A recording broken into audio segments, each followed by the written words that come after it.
Learn how to factory reset your Acer TravelMate with this easy guide. Restore Windows, erase personal data, and return your laptop to its default configuration. So this should hopefully be a pretty straightforward process, guys, and without further ado, let's go ahead and jump right into it. It's supposed to not delete your personal files. I strongly suggest that you create a backup of any important files or documents before you proceed, because even though it might say that it's going to save your personal files, there's no guarantees that it will, so just keep that in mind, and we're going to go ahead and jump right into it.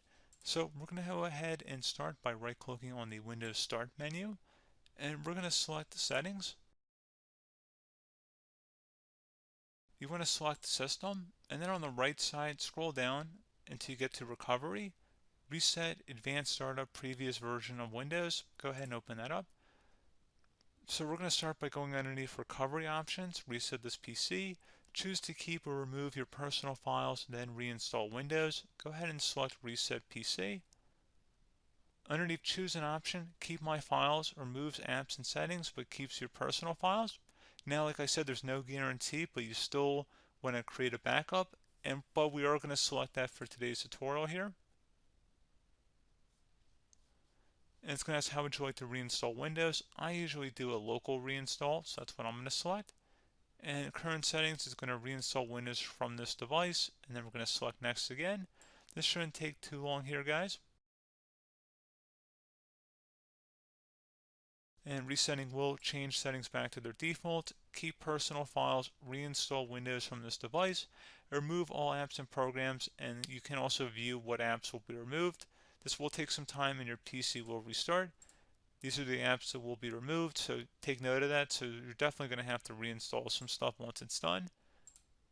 So it looks like I accidentally closed out of there, so I'm just going to go back to exactly where we were. And we're just going to go ahead and proceed with the reset here and select reset.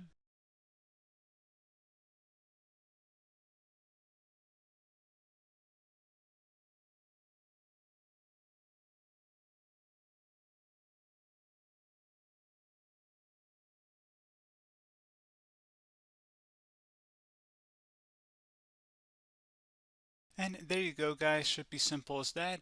Go ahead and reinstall any of the applications that were removed.